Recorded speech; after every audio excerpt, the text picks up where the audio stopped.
দোয়া কবুলের 1 নম্বর শর্ত একনিষ্ঠতার সাথে আল্লাহ তাআলার কাছে দোয়া করা, একাগ্রতার সাথে চাওয়া।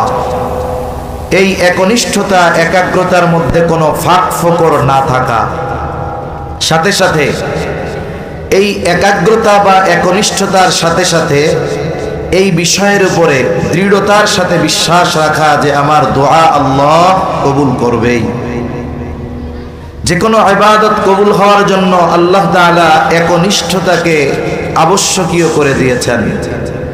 আর এই দোয়া এমন কিছু হতে পারবে না যেই দোয়া আল্লাহ তাআলার কাছে কবুল হওয়া আমাদের জন্য অসম্ভব, কিন্তু আল্লাহর জন্য কোনো কিছু অসম্ভব নয়। তাহলে 1 নম্বর দোয়া করব একনিষ্ঠতার সাথে, একাগ্রতার সাথে। 2 নম্বর, দোয়া করার ক্ষেত্রে এমন কিছু আল্লাহর কাছে চাইব না যেটা দেওয়ার ক্ষমতা আল্লাহর আছে, কিন্তু এই সময় আল্লাহ তাআলা এটা দিবেন না। এখন কেউ যদি আল্লাহ তাআলার কাছে দোয়া করে, আল্লাহ আপনি তো সকল ক্ষমতার মালিক হলেন, আপনি আমাকে একটু সুলাইমান আলাইহিস সালামের মতো রাজত্ব দেন। বলেন তো, দেওয়ার ক্ষমতা আল্লাহর আছে না নাই? তবে আল্লাহ তাআলা এইটা দিবেন না, কারণ এই দোয়া পয়গম্বর সুলাইমান আলাইহিস সালাম আল্লাহর কাছে দোয়া করছে, আল্লাহ আমাকে এমন এক রাজত্ব দেন যেই রাজত্ব আমার পরে আপনি আর কাউকে দিবেন না। আল্লাহ তাআলাও জানায় দেন কি দোয়া করছে সুলাইমান আলাইহিস সালাম, রব্বি হাবলি মুলকান লা ইয়ানবাগি লিআহাদিম মিন বাদি। ও রব, আমাকে আপনি এমন এক রাজত্ব দেন যেই রাজত্ব আমার পরে আর কাউকে দিবেন না। এই জন্য দোয়া কবুলের অন্যতম এক শর্ত হলো এমন কোনো কিছু আল্লাহ তাআলার কাছে না চাওয়া যেটা আল্লাহ তাআলা দিবেন না। আবার কেউ যদি দোয়া করে বলে, আল্লাহ আপনি নূহ আলাইহিস সালামকে 1000 বছর হায়াত দিয়েছেন, আবার জালেম ফেরাউনকে 400 বছর হায়াত দিয়েছেন, 1000ও প্রয়োজন নাই, 400 প্রয়োজন নাই, আমারে 600 বছর হায়াত দিয়েন। বলেন তো 600 বছর হায়াত দেওয়া আল্লাহর জন্য সম্ভব কি সম্ভব নয়? সম্ভব, তবে আল্লাহ দিবেন না। কারণ রাসূলুল্লাহ সাল্লাল্লাহু আলাইহি ওয়াসাল্লাম এই উম্মতির গড় হায়াতের কথা জানিয়ে দিয়েছেন 60 থেকে 70 বছর। তাহলে মূল কথা হলো এমন কিছু আল্লাহ তাআলার কাছে না চাওয়া যেটা আল্লাহর দেওয়া সম্ভব হলেও এই জামানায় আল্লাহ তাআলা দিবেন না। 3 নম্বর, দোয়া কবুলের ক্ষেত্রে তাড়াহুড়ো না করা, যে আল্লাহ এক্ষুনি দেন দিতেই হবে, এইভাবে তাড়াহুড়ো না করা। 4 নম্বর, বলে দোয়া করার সময় এমন আচরণ না করা যে আল্লাহ তাআলা আপনি তাড়াহুড়ো করা যে দোয়াটা এখনই কবুল করেন। 4 নম্বর, হারাম ভক্ষণকারী, যে যার গায়ের পোশাক হারাম, যার উপার্জন হারাম, খাবার হারাম, এগুলো যদি হয় দোয়া কবুল হয় না। এই জন্য খাবার, পোশাক, উপার্জন এগুলো হালাল হওয়া। 5 নম্বর বিষয়ে দোয়া করার সময় আল্লাহ তাআলার কাছে নেক আমলের ওসিলা দিয়ে দোয়া করা। কারণ নেক আমলের ওসিলা দিয়ে দোয়া করলে আল্লাহ রাব্বুল আলামিন দোয়া কবুল করে নেয়। আদ-দুআউ হুয়াল ইবাদা।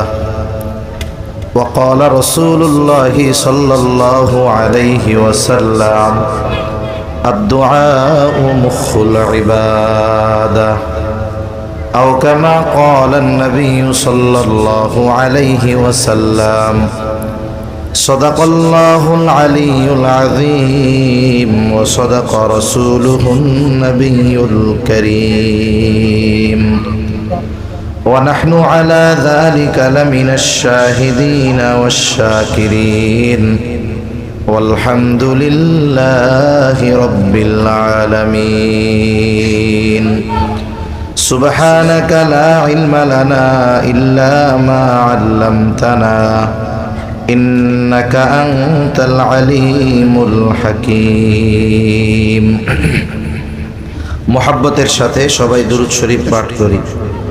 আল্লাহুম্মা সাল্লি আলা মুহাম্মাদিন ওয়া আলা আলি মুহাম্মাদ কামা সাল্লাইতা আলা ইব্রাহিম ওয়া আলা আলি ইব্রাহিম ইন্নাকা হামিদুম মাজিদ।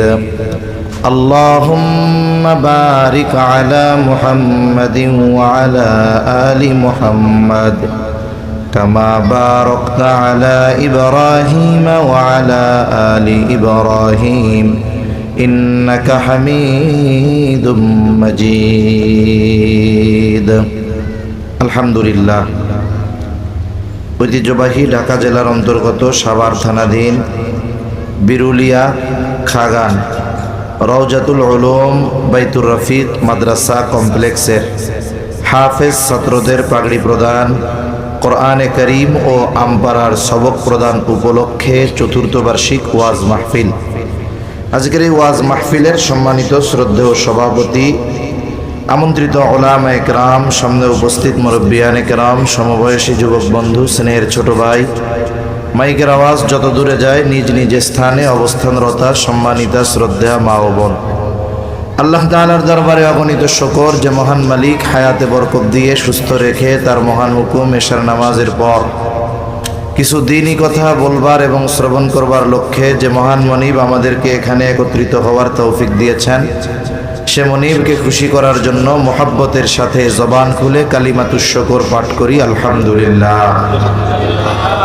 অগণিত দুরূদ ও সালাম সাইয়্যিদুল আম্বিয়া, আশরাফুল আম্বিয়া, খাতামুল আম্বিয়া, ইমামুল মুরসালিন, রহমাতুল লিল আলামিন মুহাম্মাদুর রাসূলুল্লাহ সাল্লাল্লাহু আলাইহি ওয়াসাল্লামের উপর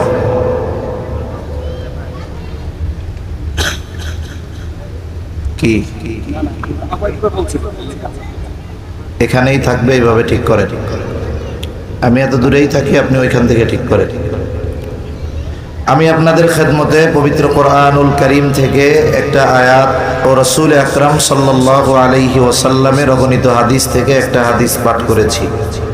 আল্লাহ তাআলার কাছে তৌফিক চাই অল্প সময়ের মধ্যে আল্লাহ তাআলা কিছু কথা বলার তৌফিক দেন, যে কথাগুলো আমাদের সবার দুনিয়া এবং আখিরাতের জন্য কল্যাণকর হয়। সকলে জবান খুলে বলি আমিন। যদি আমাদের কোনো কিছুর প্রয়োজন হয়, একজন মুমিন সর্বদা চায় কার কাছে? আরো জোরে বলেন, কার কাছে? আমরা আল্লাহ তাআলার কাছে চাই। এই চাওয়ার শিক্ষা আমাদেরকে আল্লাহ তাআলা দিয়েছেন। আল্লাহ সুবহানাহু ওয়া তাআলার কাছে চাওয়ার মাধ্যম আল্লাহ তাআলা কোরআনুল কারীমে জানিয়ে দিয়েছেন। কখনো নামাজের মাধ্যমে আমরা আল্লাহর কাছে সাহায্য চাই, কখনো ধৈর্যের মাধ্যমে চাই, কখনো নবীজির শিখিয়ে দিয়ে দেওয়া কিছু দোয়া পাঠ করার মাধ্যমে আল্লাহ তাআলার কাছে সাহায্য চাই। আমরা আল্লাহ তাআলার কাছে দোয়া করি, জাগতিক অনেক বিষয় চাই, অনেক সময় পরলৌকিক বিষয়গুলো আমরা চাই। আল্লাহ সুবহানাহু ওয়া তাআলা কোরআনুল কারীমের মধ্যে দোয়া আমাদের জন্য শিখিয়ে দিয়েছেন। যদিও দোয়া করেছেন আদম আলাইহিস সালাম, রব্বানা আতিনা ফিদ দুনিয়া হাসানা ওয়া ফিল আখিরাতি হাসানা ওয়া কিনা আযাবান নার।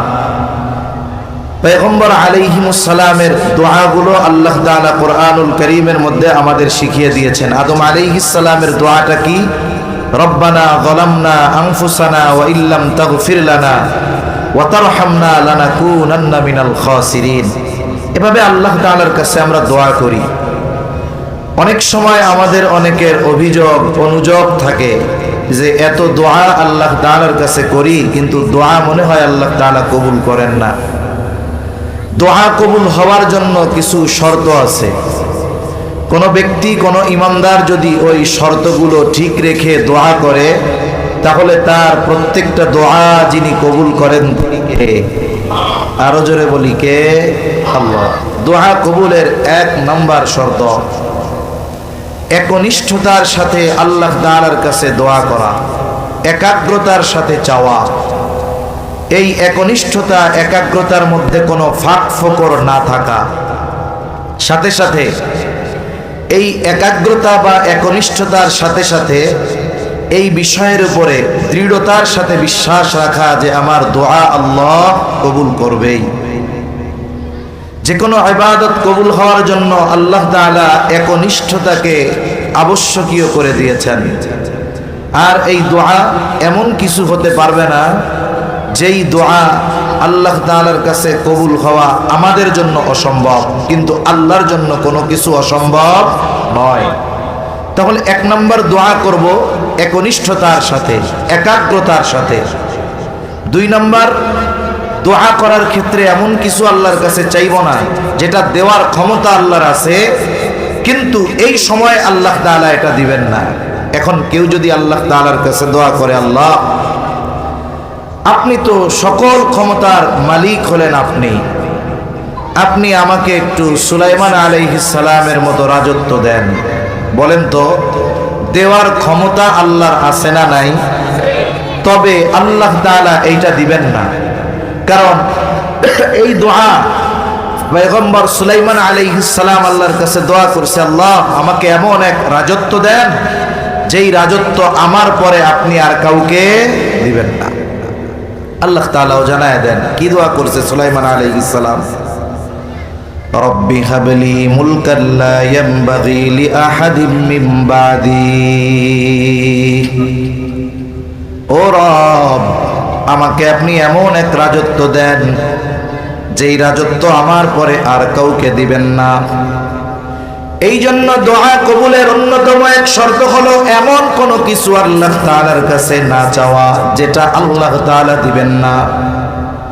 আবার কেউ যদি দোয়া করে বলে, আল্লাহ আপনি নূহ আলাইহিস সালামকে 1000 বছর হায়াত দিয়েছেন, আবার জালেম ফেরাউনকে 400 বছর হায়াত দিয়েছেন, 1000ও প্রয়োজন নাই, 400 প্রয়োজন নাই, আমারে 600 বছর হায়াত দিয়েন।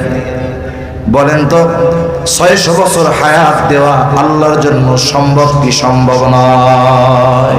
সম্ভব, তবে আল্লাহ দিবেন না। কারণ রাসূলুল্লাহ সাল্লাল্লাহু আলাইহি ওয়াসাল্লাম এই উম্মতির গড় হায়াতের কথা জানিয়ে দিয়েছেন 60 থেকে 70 বছর। তাহলে মূল কথা হলো এমন কিছু আল্লাহ তাআলার কাছে না চাওয়া যেটা আল্লাহর দেওয়া সম্ভব হলেও এই জামানায় আল্লাহ তাআলা দিবেন না। 3 নম্বর, দোয়া কবুলের ক্ষেত্রে তাড়াহুড়ো না করা, যে আল্লাহ এক্ষুনি দেন দিতেই হবে, এইভাবে তাড়াহুড়ো না করা। 4 নম্বর, বলে দোয়া